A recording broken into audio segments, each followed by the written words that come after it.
Friends, this is Anu. Welcome to study with Anu. Discuss करेंगे आज हम सीडीपी का प्रीवियस ईयर पेपर 2016 का। कल हमने 15 क्वेश्चंस कर लिए थे, आगे करेंगे 15 क्वेश्चंस। कल थोड़ा प्रॉब्लम मुझे लगा, वीडियो में थोड़ा वॉइस का था दिक्कत। आज कोशिश करूँगी सब ठीक रहे, ठीक है। सेशन पसंद आए तो प्लीज़ लाइक कीजिएगा, शेयर कीजिएगा, सब्सक्राइब कीजिएगा, फॉलो कीजिए एंड कमेंट कीजिएगा। चलिए स्टार्ट करते हैं अपना 16 क्वेश्चन से।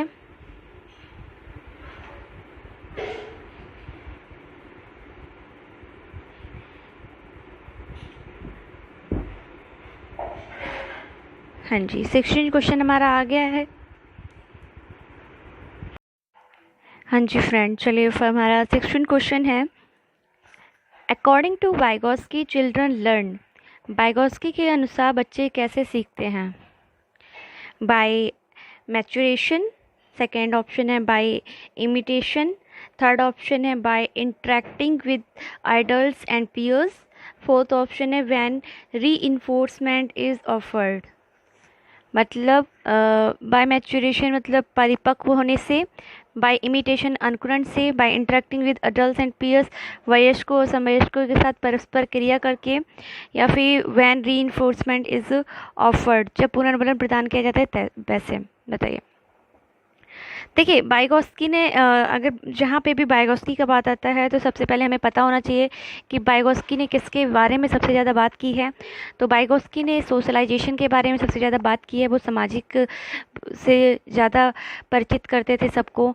और उन्होंने क्या बात किया है, उन्होंने बताया है कि बच्चे जो हैं वो बड़ों से सीखते हैं, मतलब इंटरेक्ट होके बड़ों से सीखते हैं, वार्तालाप करते हैं। और बच्चे क्या करते हैं, बच्चे प्राइवेट स्पीच करते हैं। और उन्होंने क्या बताया था कि थिंक पहले आती है, बाद में थॉट्स आते हैं, है ना। ये सब किसने बताया था? वाइगोस्की ने बताया था। तो इसमें पूछा गया कि वाइगोस्की जो हैं वो बच्चों के बारे में जो शिक्षा है वो कैसे बताते हैं। बताइए। According to Vygotsky children learn. Vygotsky के अनुसार बच्चे कैसे सीखते थे? अभी मैंने आपको बता भी दिया है बताते समय। मैचुरेशन परिपक्व होने के लिए सीखते थे, अनुकरण से सीखते थे, या interacting with adults and peers. तो C option is the right answer. बच्चे जो हैं वो इंटरेक्ट करते हैं अपने बड़ों से, अपने पीयर्स, अपने साथियों सहपाठियों से साथ मिलजुल कर कुछ वो सीखा करते हैं। चलिए नेक्स्ट क्वेश्चन पे मूव करते हैं। नेक्स्ट क्वेश्चन है हमारा, कोलबर्ग हैज़ गिवन। कोलबर्ग ने प्रस्तुत किए हैं। फर्स्ट है the stage of physical development, शारीरिक विकास के चरण। सेकेंड है द स्टेज इमोशनल डेवलपमेंट, संवेगात्मक विकास के चरण। थर्ड है the stage of moral development, नैतिक विकास के चरण। The stage of cognitive development, या संज्ञानात्मक विकास के चरण। बताइए कौन सा है। देखिए फ्रेंड्स, कोलबर्ग ने ज़्यादातर बात की है तो किस पे की है? मोरल डेवलपमेंट पे बात की है। कॉग्निटिव डेवलपमेंट की बात किसने की थी? पियाजे ने की थी, ठीक है। तो इसका राइट आंसर आपका है third option is a right answer. चलिए नेक्स्ट क्वेश्चन पे मूव करते हैं।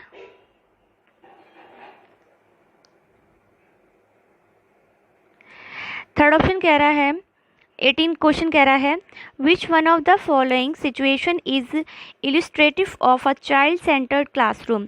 निम्नलिखित में से कौन सी स्थिति बाल केंद्रित कक्षा कक्ष को प्रदर्शित कर रही है? फर्स्ट ऑप्शन है, a class in which the textbook is the only resource the teacher refers to. एक कक्षा जिसमें पाठ्य पुस्तक एकमात्र संसाधन होता है जिसका संदर्भ शिक्षिका देती है। सेकेंड है, a class in which the students are sitting in groups and the teachers takes turns to go to each group. एक कक्षा जिसमें शिक्षार्थी समूह में बैठे हैं और शिक्षिका बारी बारी से प्रत्येक समूह में जा रही है। थर्ड ऑप्शन है, the a class in which the behavior of students is governed by the rewards and punishment the teachers would give them। एक कक्षा जिसमें शिक्षार्थियों का व्यवहार शिक्षिका द्वारा दिए जाने वाले पुरस्कार और दंड से संचालित होता हो। फोर्थ ऑप्शन है, a class a class in which the teacher dictates and the students are asked to memorize the notes। एक कक्षा जिसमें शिक्षिका नोट लिखा देती है और शिक्षार्थियों से उन्हें याद करने को कहा जाता है। देखिए, रट्टाफिकेशन तो होना ही नहीं चाहिए, बच्चों को रटाया नहीं जाता है, बच्चों को समझाया जाता है। ठीक है, तो आपका फोर्थ ऑप्शन तो आपको तुरंत ही काट देना है। जैसे इन्होंने क्या बोला, मेमोराइज द नोट्स, मतलब आप बच्चे को उसकी रट्टाफिकेशन नहीं कराएंगे। ठीक है, आपका जो थर्ड ऑप्शन कह रहा है कि अ class in which the behaviour of students is govern by the rewards और पनिशमेंट। तो कल ही मैंने आपको बताया था कि जहाँ पर रिवॉर्ड की बात हो जाए, पनिशमेंट की बात हो जाए, तो आपको तुरंत से कट कर देना है ऑप्शन, क्योंकि हम जानते हैं कि बच्चों को पुरस्कार या फिर दंडित करके आप कुछ भी नहीं बता सकते हैं, ना कुछ अच्छा सिखा सकते हैं। बच्चे जो जानते भी होंगे वो सहम जाएंगे। ठीक है, और फिर आपका कह रहा है a class in which the students are sitting in groups and the teacher take turns to go to each group. हाँ, ये ठीक लग रहा है। फर्स्ट क्वेश्चन देख लेते हैं। A class in which the textbook is the only resource the teacher refers to. देखिए, इसमें ना एक वर्ड आ गया ओनली। ठीक है, कि एक कक्षा में जिसमें पाठ्य पुस्तक एकमात्र संसाधन होता है जिसका संदर्भ शिक्षिका देती है। देखिए, ऐसा नहीं होता है, एक बुक ही सब कुछ नहीं होती है। हम लोग पढ़ रहे थे पहले, तो हमने बताया भी था कि जो बच्चा है और जो टीचर है वो उसको एक रूम के अंदर, एक क्लास के अंदर बंद के नहीं पढ़ाता है, वो उसको बाहरी दुनिया से भी अवगत करवाता है। बुक्स के अलावा भी वो उसे अलग से नॉलेज देता है ना। तो ये वाला तो भी ऑप्शन नहीं होगा, फर्स्ट ऑप्शन। सेकंड ऑप्शन आपका क्यों होगा, क्योंकि मैंने आपको पढ़ाया था अभी टीचर सेंटर्ड, और शायद RTE में भी पढ़ाया था मैंने, तो उसमें बताया था कि चाइल्ड सेंटर और टीचर सेंटर में क्या डिफरेंट है। तो देखिए, यही चाइल्ड सेंटर जो होता है उसमें यही होता है, बच्चे ग्रुप्स में बैठते हैं। ओफो, क्या है, ओके। देखिए, बच्चे ना ऐसे ग्रुप में बैठे होते हैं, काफ़ी सारे बच्चे हैं वो ऐसे ग्रुप्स में बैठे होते हैं। टीचर क्या करता है कि बारी बारी से ना सबके पास जाता है, ये टीचर जाता है। पहले क्या होता था कि बच्चे जो थे वो टीचर के पास जाते थे, अब क्या होता है कि टीचर बच्चों के पास जाता है। तो ये चाइल्ड सेंटर का है। तो मतलब sitting in a groups and the teacher takes turns to go each group. Okay, तो second option is the right answer. Okay, चलिए नेक्स्ट क्वेश्चन पे मूव करते हैं। 19 क्वेश्चन आपका कह रहा है इंटेलिजेंस इज, बुद्धि है, बुद्धि क्या होती है, इंटेलिजेंस क्या है। ऑप्शन पढ़ते हैं।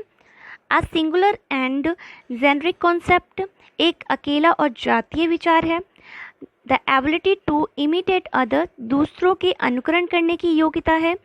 अ स्पेसिफिक एबिलिटी है, एक विशिष्ट योग्यता है। अ सेट ऑफ कैपेबिलिटीज, सम्मतियों का एक समुच्चय है। बताइए क्या है, इंटेलिजेंस क्या है।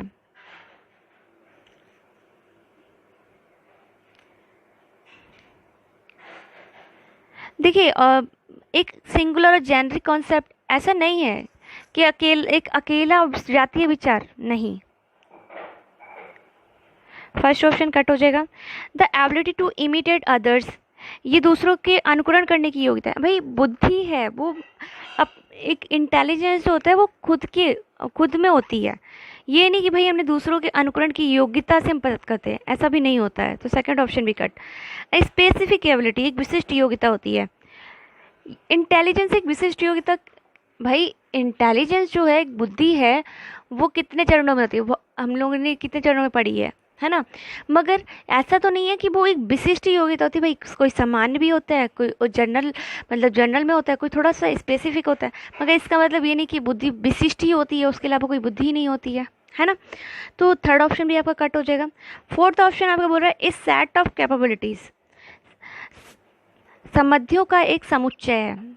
तो ये बात सही है, बुद्धि जो है एक सम्मतियों का एक समुच्चय है। क्यों?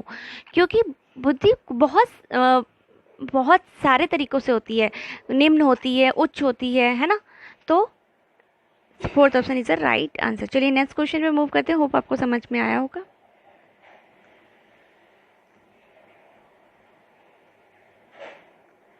हाँ जी, क्वेश्चन बोल रहा है early childhood is dash period for language development.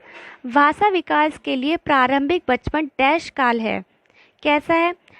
Unimportant है, अमहत्वपूर्ण है, असेंसिटिव है, अति संवेदनशील है, अन्यूट्रल है, निरपेक्ष है, नॉट सो सिग्निफिकेंट, कम महत्वपूर्ण है। देखिए भाई, अर्ली चाइल्डहुड अगर कम महत्वपूर्ण होगा तो फिर तो भाई बात ही नहीं बनती।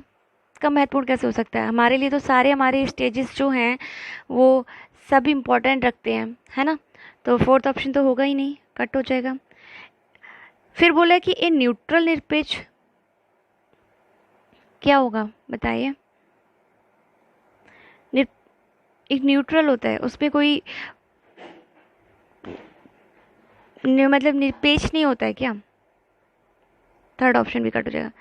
अनइम्पॉर्टेंट, भाई अर्ली चाइल्डहुड है वो अनइम्पॉर्टेंट कैसे हो सकता है?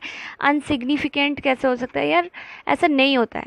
हमारे लिए हमारा इन्फेंसी भी उतना इम्पॉर्टेंट है जितना हमारा चाइल्डहुड। जितना हमारा चाइल्डहुड इम्पॉर्टेंट है उतना ही हमारा एडोलसेंस। हमारे लिए तीनों ही जितनी भी स्टेजेस हैं, जितने भी पीरियड्स हैं, वो सारे इम्पॉर्टेंट रोल करते हैं। हम जिस एज में होते हैं, जिस पीरियड में होते हैं, वो हमारे लिए इम्पॉर्टेंट पीरियड होता है ना। तो फर्स्ट ऑप्शन भी कट हो जाएगा। इस सेंसिटिव, हाँ, अर्ली चाइल्डहुड पीरियड जो होता है वो अति सेंसिटिव होता है। क्यों? भाषा विकास के लिए बच्चों को ना अंदर इतनी सारी क्यूरियोसिटी जग रही होती है, वो बहुत कुछ सीख रहे होते हैं, वो बहुत कुछ क्वेश्चंस पूछना शुरू कर देते हैं, है ना। नई नई चीज़ों को सीखना शुरू कर देते हैं, वो समझना शुरू कर देते हैं, मेन चीज़। ओके, थोड़ा थोड़ा। तो second option is the right answer. चलिए नेक्स्ट क्वेश्चन पे चलते हैं।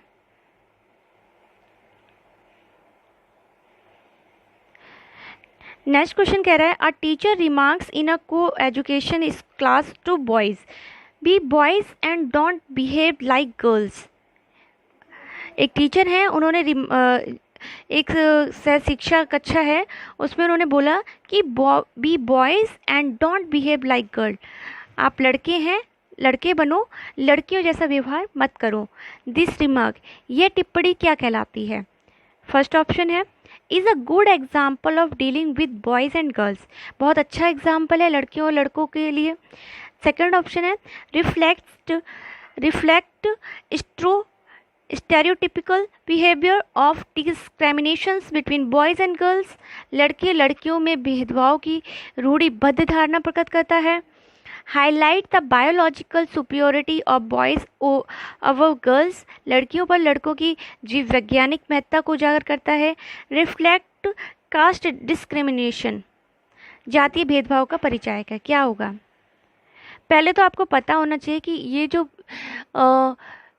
चैप्टर है ये कहाँ से आया है। तो ये आपका जो टॉपिक है आया होगा वो आपका जेंडर है। जेंडर से आपको पूछा जा रहा है। लड़कियों और लड़कियों में भेदभाव आज दिन तक होता आ रहा है, इसमें कोई शक नहीं है। देखिए, सब मानते हैं कि लड़के बेटर है लड़कियों से, कुछ का मानना होता है कि लड़कियां बेटर है लड़कों से। ऐसा कुछ नहीं है, दोनों ही इक्वल हैं, मगर सबने भाव बढ़ा रखे किसके? लड़कों के, है ना।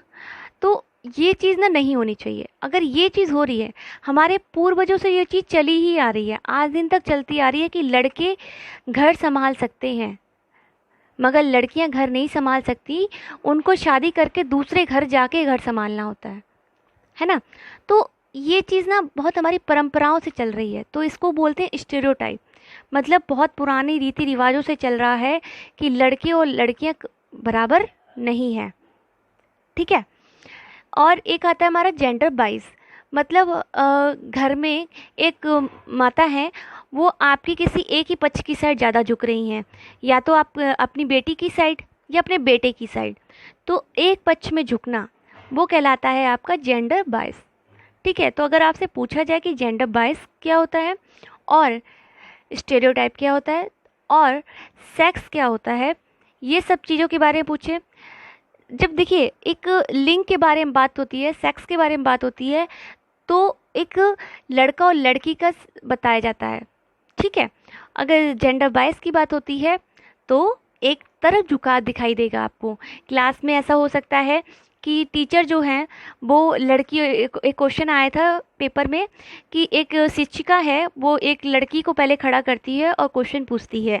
लड़की के क्वेश्चन ना बता पाने पर वो लड़के को खड़ा करती है और फिर लड़का भी नहीं बता पाने पर वो फिर से क्वेश्चन को बदलती है, अपने ऑफ करती है। तो ये आपका क्या कहलाता है? ठीक है, तो ये जो चीज़ है ना वो आपका जेंडर बायस में चला जाएगा, वो लड़के की ओर ज़्यादा झुक रही है। ठीक है, जैसा क्वेश्चन आपको बोले आप वैसे लगाइएगा, समझाने का तरीका है। स्टेरियोटाइप आपका क्या कहते हैं? परंपरागत रूप से चलता आ रहा है कि लड़के रोते नहीं हैं, लड़के स्ट्रांग होते हैं, लड़के लड़कियों को कुछ भी कर सकते हैं, बट लड़कियां लड़कों को कुछ नहीं कर सकती। ये सब पुराने से चल रहा है। तो जो चीज़ पुरानी है, सोच मेंटेलिटी पुरानी है, वो हमारी स्टेरियोटाइप कहलाती है। तो आपका जो ऑप्शन है, शायद अभी तक आपको समझ में आ गया कि मैं किसकी बात कर रही हूँ। तो मैं बात कर रही हूँ आपके reflects stereotypical behaviour of discrimination between boys and girl. रूढ़िबद्ध है ये, लड़के और लड़कियों की धारणा को भेदभाव प्रकट करता है। ओके, चलिए second option is a right answer. Next question पे मूव करते हैं।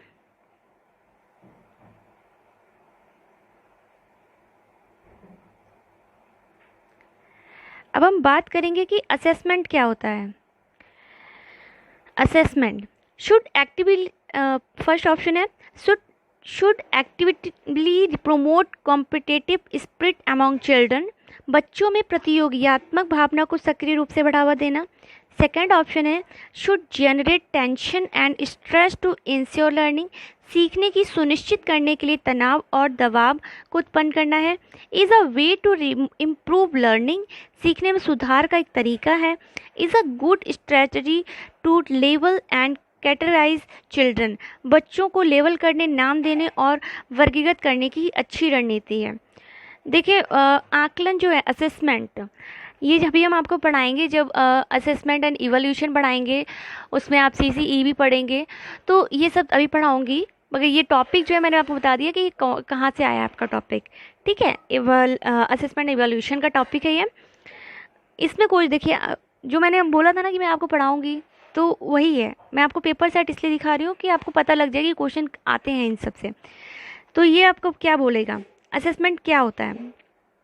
देखिए फोर्थ ऑप्शन तो होगा नहीं, क्योंकि बच्चे को आप कभी लेवल नहीं करते, कभी भी आप बच्चे को लेवल नहीं कर सकते कि ये बच्चा ना, जैसे क्लास में बहुत सारे बच्चे हैं, 30 बच्चे बैठे हैं, आप उनमें से 2 बच्चों को लेवल कर दिया कि ये बच्चा शैतान है, ये पढ़ने में तेज नहीं है, ये तो कभी पास हो ही नहीं सकता। समझ रहे हो? तो आप वो चीज़ नहीं कर सकते हो। ओके, और ना तो आप कैटेगरी में बांट सकते हो कि ये अच्छा नहीं है, ये इसकी है उस वर्ग की। ठीक है, तो ये भी नहीं कर सकते हैं आप। तो फोर्थ ऑप्शन आपका नहीं होगा। Is a way to improve learning, is a way to improve learning, आकलन सीखने में सुधार का एक तरीका है। हाँ ठीक है, थोड़ा ठीक है, सीखने में सुधार का एक तरीका है। आकलन से हम बच्चों के बारे में देखते हैं, मगर आकलन एक ऐसी चीज़ है जिससे हम ये जानते हैं कि बच्चे कितना सीख रहे हैं, क्या सीख रहे हैं, और हमें बच्चों को और क्या सिखाना। ठीक है, ये सब चीज़ें होती है। थर्ड ऑप्शन भी नहीं होगा। Should generate tension and stress to ensure learning, सीखने को सुनिश्चित करने के लिए तनाव और दबाव को उत्पन्न करना। अब भाई बच्चे को आप एकदम टेंशन में देख देंगे कि नहीं तुमको तो करना ही करना है, ऐसा थोड़ी ना होता है। आप उस पर दबाव बनाएंगे अपना कि अगर तुमने आज ये याद नहीं किया तुम यहाँ से उठ नहीं सकते हो, जा नहीं सकते हो। तो ये चीज़ आप नहीं कर सकते हैं। तो सेकेंड ऑप्शन भी अब बचा आपका फर्स्ट ऑप्शन, यही आपका राइट होगा। Should actively promote competitive spirit among children, बच्चों में प्रतियोगितात्मक भावना को सक्रिय रूप से बढ़ावा देना। आप बच्चों में सक्रियता, मतलब एकदम एक्टिवली पार्टिसिपेट करने का मौका देंगे, उनकी बात को रखने का मौका देंगे। तो ये सब किस में आएगा हमारा फर्स्ट ऑप्शन, असेसमेंट पे। नॉर्मल चीज़ है, बच्चा एक्टिव जहाँ पे हो वहीं पे मान लीजिए कि भाई यही आंसर सही होगा। चलिए नेक्स्ट क्वेश्चन में मूव करते हैं।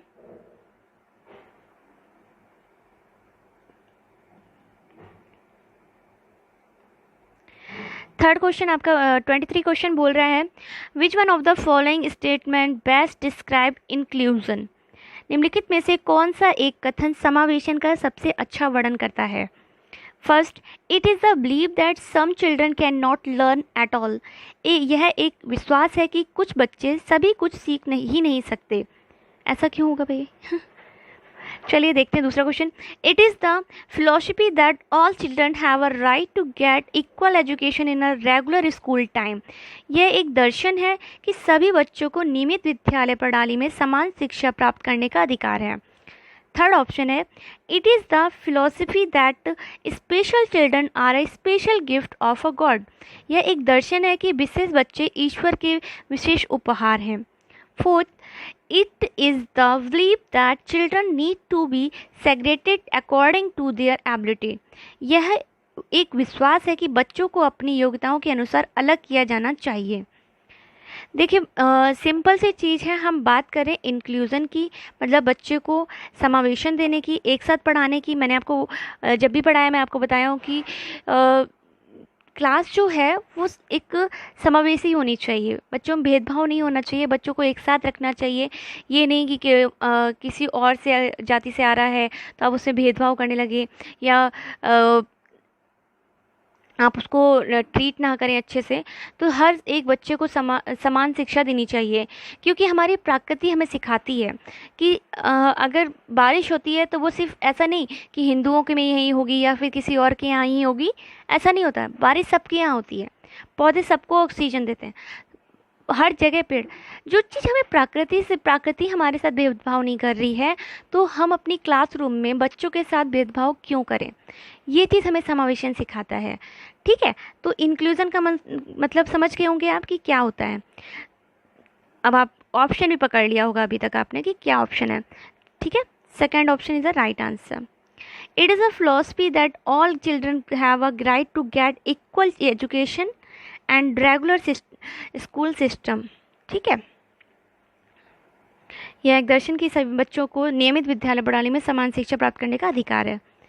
अब ये वाला क्यों नहीं होगा भाई, इसमें सेग्रेटेड कर दिया, बच्चों को अलग थलग कर दिया है, अब इसमें स्पेशल ऑफ गॉड ईश्वर का मान लिया है, भाई ऐसा कैसे? It is a belief some children can not learn at all. भाई ये तो होगा ही नहीं कि ये विश्वास है कि कुछ बच्चे कुछ सीख ही नहीं सकते, ऐसा नहीं होता। बच्चा अच्छा नहीं है, पढ़ाई में अच्छा नहीं होगा तो वो ड्राइंग में अच्छा होगा, ड्राइंग में नहीं अच्छा होगा इंजीनियर टेक्निकल चीज़ों में अच्छा होगा, तो बच्चा किसी और चीज़ में अच्छा होगा, है ना। चलिए नेक्स्ट क्वेश्चन पे मूव करते हैं।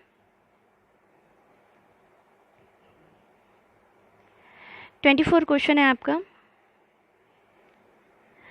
To cater to the children from disadvantages background a teacher should.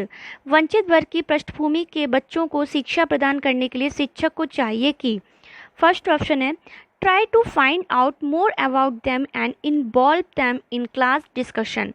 उनके बारे में अधिक जानकारी जुटाने का प्रयास करें और उन्हें कक्षा में होने वाली चर्चा में शामिल करें। सेकेंड ऑप्शन है, make them sit separately in the class. उन्हें कक्षा में अलग बिठाएं। थर्ड ऑप्शन है, ignore them as it can not interact with other student. उन पर ध्यान ना दें क्योंकि वे दूसरे शिक्षार्थियों के साथ अंतःक्रिया नहीं कर सकते। फोर्थ ऑप्शन है, give them a lot of written work. उन्हें बहुत सा लिखित कार्य दें। भाई देखिए, बोला गया है कि वंचित वर्ग के पृष्ठभूमि के बच्चों को शिक्षा प्रदान करने के लिए शिक्षक को चाहिए कि, देखिए कुछ पिछड़े वर्ग के बच्चे हैं जो स्कूल में आके पढ़ाई कर रहे हैं, उन्हें आप एक टीचर के तौर पे आप पढ़ाने जाएंगे, या कुछ लोग हैं जो कहीं ना कहीं पढ़ाते, तो आप उन्हें ऐसा नहीं कर सकते कि आप अच्छे कपड़े नहीं पहने हैं, आप अच्छा नहीं करते हैं, आप गंदे से रहते, तो आप उन्हें शिक्षा नहीं देंगे। ऐसा नहीं होता है, आप उनको भी पढ़ाएंगे। भाई जब आप उन्हें पढ़ाएंगे तभी तो उन्हें अच्छे सही और गलत का फ़र्क पता चलेगा। तो देखिए सेकंड ऑप्शन तो आपका होगा नहीं, सीधी सी उन्होंने अलग बिठाने की बात कर दी, तो ऐसा आप नहीं करेंगे। फिर बोला उन पर ध्यान ना दें क्योंकि वे दूसरे शिक्षार्थियों के साथ अंतःक्रिया नहीं कर सकते। अब बच्चे जो हैं पिछड़े वर्ग से आए हैं, वो जो थोड़े अच्छे घर से भी हैं, अब वो उनके साथ बातचीत करने में अनकंफर्टेबल हो रहे हैं, उनके साथ नहीं बात कर पा रहे हैं, या वो बच्चे बात नहीं कर रहे हैं, तो आप उनके साथ बैठाएंगे ही नहीं, आप अलग कर दें, तो बच्चों को पता कैसे चलेगा? आप बच्चों में खुद भेदभाव करेंगे ना। तो बच्चों को एक साथ बैठाना है, किसी बच्चों को अलग नहीं कर सकते हैं आप। तो थर्ड ऑप्शन भी आपका गलत हो जाएगा। फिर बोला कि उन्हें बहुत सा लिखित कार्य दे दें।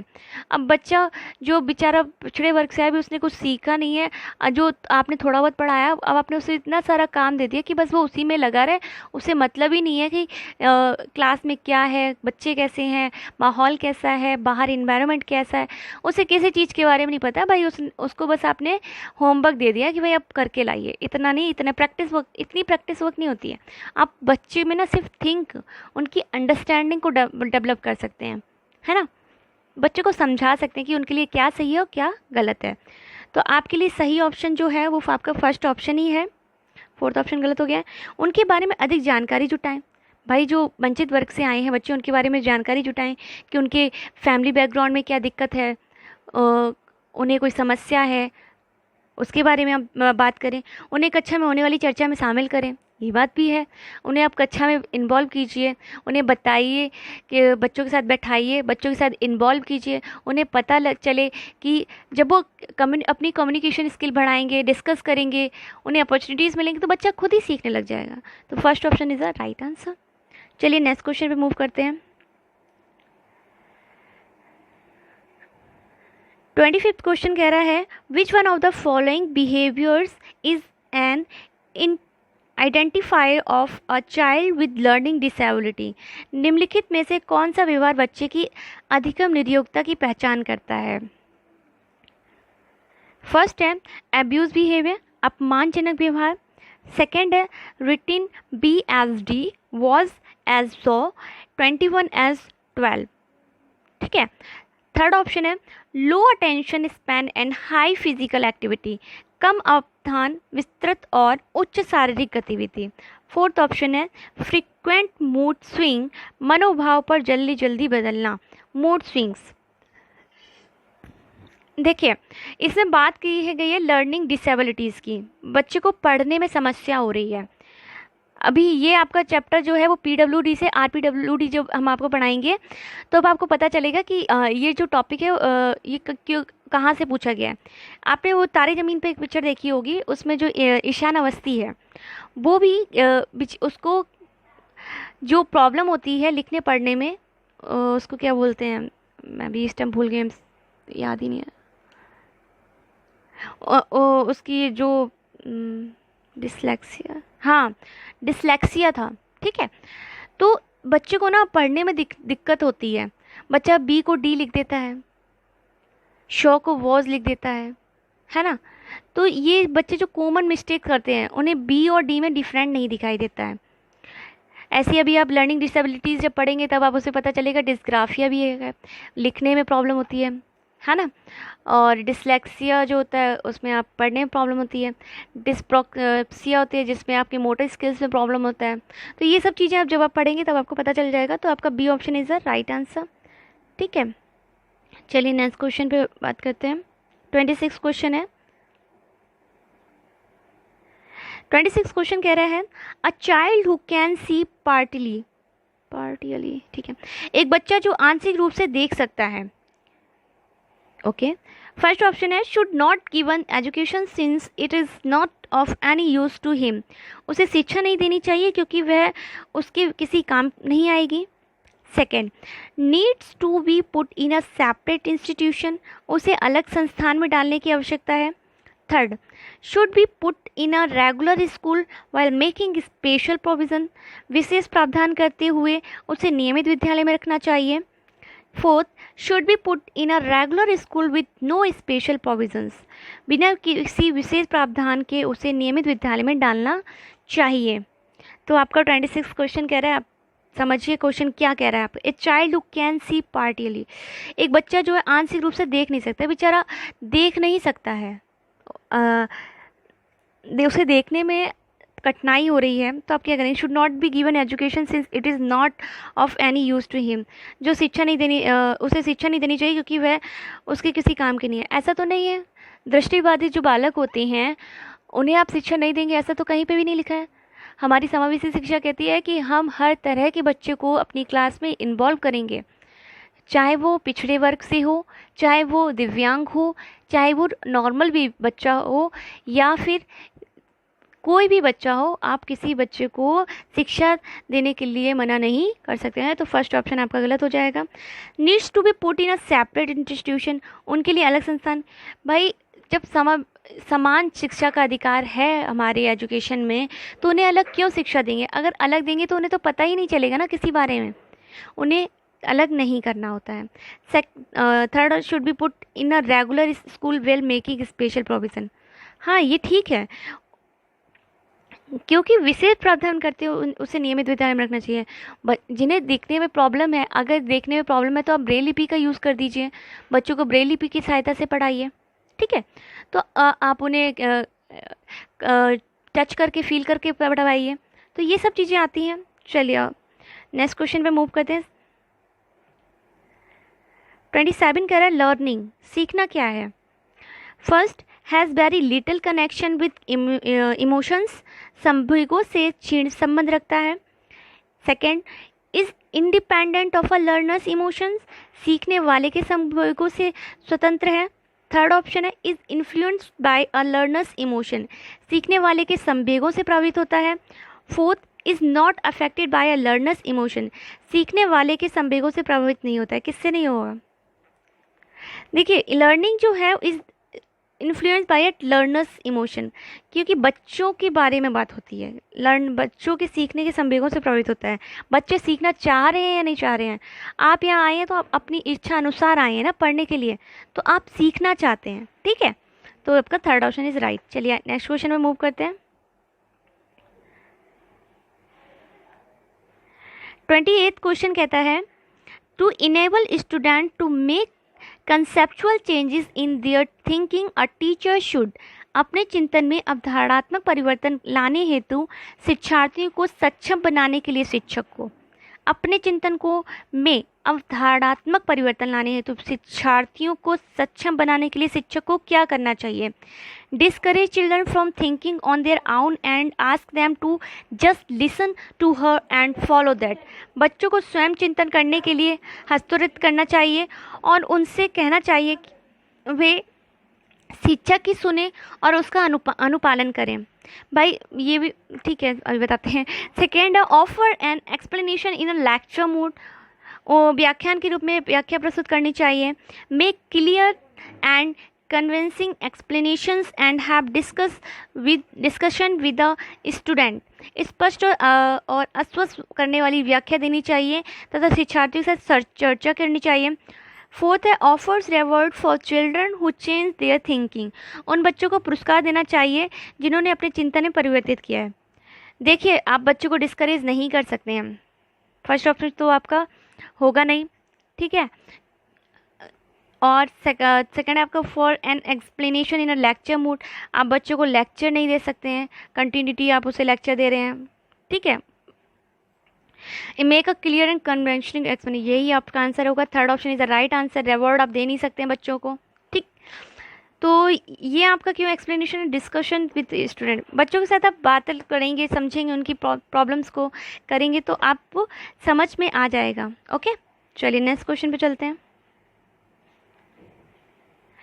29 क्वेश्चन कहता है in the context of a primary school classroom what does active engagement mean, प्राथमिक विद्यालय में कक्षा कक्ष के संदर्भ में सक्रियबद्धता का क्या अर्थ है। फर्स्ट ऑप्शन है imitating and copying the teacher, शिक्षक का अनुकरण और नकल करना।